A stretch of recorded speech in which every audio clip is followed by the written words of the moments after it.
I'm going to go from Matthew chapter 14, reading from verse 1 to verse 12.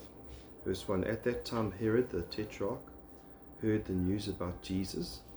So this Herod is not Herod the Great, who wanted to kill Jesus when he was a baby. Herod the Great, when he died, the kingdom was split into 4 rulers, and Herod the Tetrarch is the ruler of Galilee. So he said to his servants, verse 2, this is John the Baptist. He is raised from the dead, and he's talking about Jesus.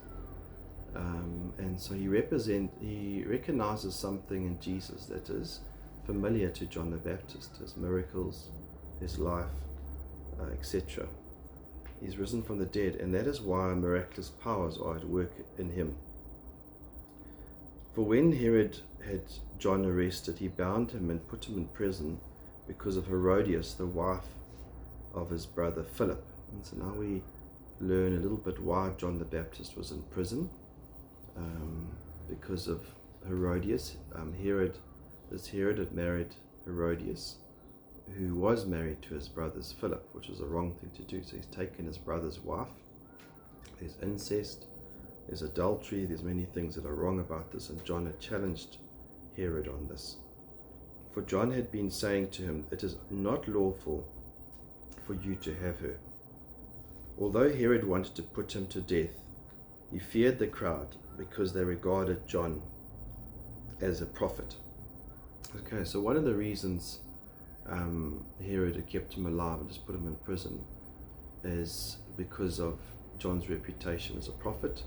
And here we learn that he's a man pleaser. He fears the crowd. He wants to do what the crowd wants. But from the account in Mark, we actually hear that he actually respected John, and he spent time with John, and he didn't actually want to kill him, but he's a man who's persuaded by the ladies and the people around him.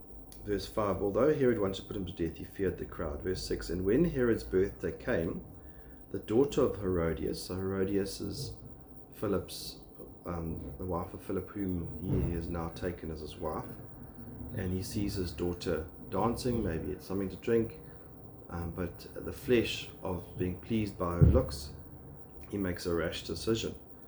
And so he says, so Herodias danced before them and pleased Herod, so much that he promised with an oath to give her whatever she asked. And that's just a caution from us to be careful when in those situations we can make bad decisions, and here he's made a bad decision. And then having been prompted by her mother, because her mother, Herodias, hated John the Baptist and wanted him dead. I think her name was Salome, I'm not sure, but the daughter asked the mother, and the mother says, give me here on a platter the head of John the Baptist. That's verse 8. Verse 9, although he was grieved, so he wasn't so happy about this, the king commanded it to be given because of his oaths and because of his dinner guests. There again, I think we've all been in those situations where we get peer pressured, and we end up doing or making the wrong decision because of the crowds around us. We're embarrassed. We don't want to be made a fool of. Although he was grieved, he commanded, verse 10, he sent and had John beheaded in the prison. Verse 11, and his head was brought on a platter and given to the girl, and she brought it to her mother. His disciples came and took away the body and buried it, and they went and reported it to Jesus. So a very sad story. It's repeated again in Mark 6, verses 14 to 20. It does say in Mark 6, verse 20, and we hear a little bit about how Herod felt. It says, Herod was afraid of John, knowing that he was a righteous and holy man, and he kept him safe.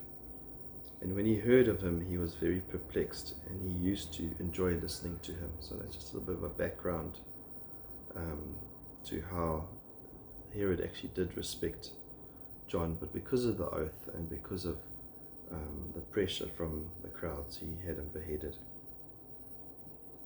And so, just in Leviticus 18 and verse 16, it says, "You shall not uncover the nakedness of your brother's wife. It is your brother's nakedness." Just regarding, you shouldn't have taken her. John was right in just challenging him. And that's the thing with this righteous, holy man, is that people respect men who stand for the truth and aren't compromised by the crowd. So you've got to be careful. Let's be men and women that stand for the truth, not are bent by what people say, and not afraid of the consequences. And John the Baptist, he said it as it is. You're wrong, you shouldn't take that wife. He challenged sin, and so we can learn a lot from that. Amen.